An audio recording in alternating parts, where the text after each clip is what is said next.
Granny's, Abner. I believe that's our ring. I don't get long. I believe you're right. I'll see. Hello, jot 'em down, store. This is Lum and Abner.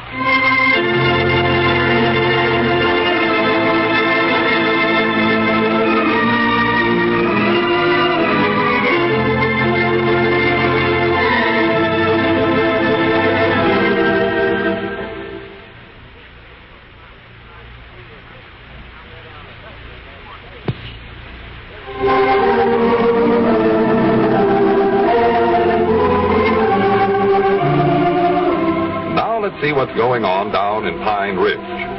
Well, as we look in on the little community today, we find Abner in the Jot 'em Down store operating the coffee grinder. Listen. Carry me back to Abner. Is the coast clear? Well, for the land's sakes, Lum, where'd you come from? I never heard the door open. I snuck in the back way. Tell me, am I a hunted man? So you just might not scared me half to death. Are you a what? A hunted man. What happened at church yesterday? Did they find out I was the one that ruined their pine? No. Or at least, as far as I know, they never. Well, stop that coffee grinder and tell me everything that happened. Yeah, well, just a second. I'll have this all dead here. Wait a minute. What's the matter with you? Them ain't coffee beans you got in there, and them's dried peas. Yeah, I know. Elizabeth told me to bring home some stuff to make split pea soup out of, and I ain't got time to stand here and split them all by hand, Lum. Well, you ain't going to have split pea soup. You're going to have it pulverized. I don't care. Maybe this'll learn her to do her own work. Well, hurry up. Tell me about church yesterday. Could they tell there was something wrong with the pioneer? Could they tell? Yeah.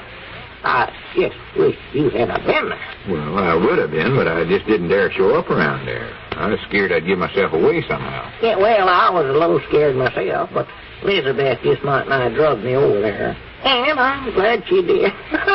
So that I wouldn't have missed that for nothing. Was it that bad, showing up? Well, first, everybody started coming into church, all rigged out in their Sunday go-to-meeting clothes, you know. Naturally. All of them bowing and smiling at one another. You know how folks smile at church, sort of keep their faces solemn and bend the corners of their mouth up a little bit. You mean sanctimonious? I do. Yeah, you do. Never even noted I knowed that word. Well, anyway, everybody sat down, and Brother Riggins got up, and after he got his throat cleared to suit himself, I told everybody to turn to number 271 in the Green Book. Everybody got up again and waited while Sister Simpson spun up the pioneer stool to the right height. And she sat down, hit a chord. Uh-oh, this is what I dread to hear. And everybody sang number 271 and sat back down again. You mean they got clean through it? Yep, 5 full verses of long meter singing. But the pioneer, didn't they notice it was busted? Who could tell with all that singing and hollering going on? Don't forget Lum the Winter and after was there. Well, what about Sister Simpson? Couldn't she tell that half the strings on it was busted? Why, no, I don't believe she could. She don't play but 2 different chords in that particular song he's singing, and she never got into the broke strings, I don't believe. Well, if that don't beat the bugs to fight. And then Brother Riggins got up again, made announcements for the week. Finance committee would meet Tuesday night, decide what color carpets to buy for the aisle. Men's class wouldn't meet next Sunday on account of the Sunbeam class is going to put on a little program of some kind. Oh, I want to see that. Bless her little heart. Yeah. And all the women folks that brung quilt patches could leave with Miss Quincy at the door after the service. Well, Abner, I don't care about all that. When did they get to singing again? Let's see. I want to be sure and get this right now.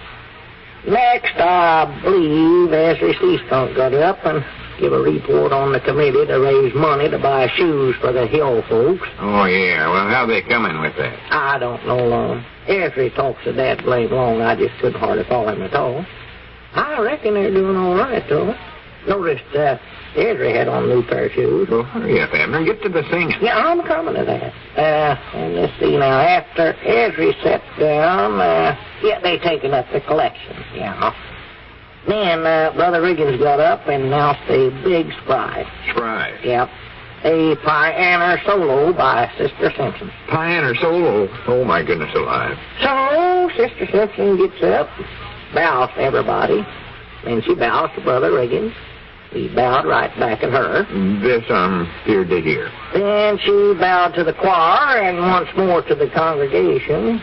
I believe she even bowed to the piano then. Then she gave the piano stool a couple more spins. Sat down like she's going to hatch out a dozen eggs. I've saw her do it 1,000 or 100 times. Yeah. And she taken the music and put it up on the piano. Then she turned it right side up. And she spun that stool up and back down another time or two. And finally she set herself down. Tried out the pedals on the piano. And finally she was ready. Oh, me. She turned, smiled at Brother Riggins. He nodded. Her smile. Then she swung back, raised her hands up in the air, both little fingers pointing toward the sky, and she come down on that piano like she was playing it with a double-bladed chopping axe. Abner, stop. I don't want to hear no more. I wish you could have saw that woman's face. She reared back like she'd been struck by lightning. Then she tried it again. Kept on hitting it harder, harder. I thought she was going to flog that thing to death. The funniest thing I've ever seen in my whole life. Funny? Well, nobody actually laughed, I'll admit that. Everybody just sat there with their eyes bugging out. Finally, Sister Simpson got up, kicked that pie in her stool halfway across the room, throwed her head in the air, and stomped out there mad in an old wet satin hand. Well, what happened then? Did they try to figure out who'd ruined the pioneer? Did my name come up? I don't know, Lum. There was so much confusion around there. I don't know what did happen. I was down behind the bench there giggling. That's what I was doing. I never seen what all went on after that. I know somebody must have thought about me. They're bound to, because I've been going around town trying to borrow a piano to practice tuning. Yeah, well, I never heard nobody say nothing about you. I don't think. Wait a minute. There comes Grandpappy Spears. Ask him. He was there along. Well, now, don't say nothing to him about this, Abner. I don't want nobody starts fishing for you. They ain't already. Don't even mention it. Howdy, Grandpap. Come on in. Yeah, howdy. Hey, you ought to been over to church yesterday, Lum. Had a big ruckus over there. Did you hear about it? Why, yeah, I believe Abner did mention it. How are things over at your place, Grandpap? How's your potato crop? Yes, sir, that was the pigeon-toedest thing I ever seen in my life. Old Sister Simpson stands up there bound to everybody, and then she sits down at the piano. Hey, Grandpap, Pigeon-toedest thing I ever seen. I think they'll catch him, though. Catch him? Catch who? Why, whoever played that trick on Sister Simpson. Oh, is she mad? She's demanded that they get the law out and run this feller down. The law? Yeah, fact is they've got Uncle Henry Lunsford working on the case right now. Got the town marshal on it? Oh, yeah, everybody's riled up about this, the whole town. Talking about getting up a posse. Oh, my goodness alive. Oh, me. I think they'll catch the varmint, though. Uncle Henry says he's got some clues to work on. Some clues? Oh, reckon what he means by that. Yeah, what'd he say, Grandpa? Well, he claims that a few nights ago he thought he heard some noise over there at the church, so he snuck over there and seen a light inside. Figured it was a lantern. Yeah, well, that's what it was. He did. What else did he see? Well, by the time he got the door unlocked and got inside, the feller had made his getaway. Good. Yeah. Said he noticed the lid of the piano was off, but he never thought much about it at the time. Put it back on without even looking inside the pigeon-toed thing. Oh, that's right. We did leave it. Has Uncle Henry got any ideas who it might have been? No, he never said.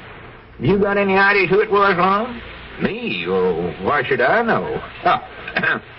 They ain't got a reward out for him, have they, Grandpa? Abner, hush up. Well, I just wondered if they were... I know what you're wondering, too. Seems to me that all the years me and you've been friends... Wait a minute, that might be our ring. Yeah, it is. You better answer it, Abner. Yeah, sure, I'll get it. Yeah. Hello, jot 'em down, store. Abner Peabody doing the talking. Huh? Oh, well, how are you, Uncle Henry? I never knowed who it was there at first. Never knowed your voice. Oh, just only tolerably, I reckon. How'd you sell? No, don't. Well, Don't. Yeah. Yeah, just a minute. Don't tell him I'm here, Abner. Don't give me that receiver. Tell him I ain't here. Tell him anything. Well, he wants to talk to you, Lum. Now, you talk to him. I'm in Africa. Go on. Hello, Uncle Henry. That Lum ain't here, I don't think. Oh, he went to Africa or someplace. Yeah, sure, he'd be back directly. Don't tell him that. I can't get back directly from Africa. Do what? Uh-huh. Yeah, I'll tell him. Yeah, you bet, Uncle Henry. Goodbye. Fine friend you are. Lum, Uncle Henry said to tell you. Yeah, I know. As You long as found you're everything. justice of the peace, Huh? you've got to help him catch the low-down varmint that ruined that church pile. Well, Lum, you should have some pretty good ideas on this case.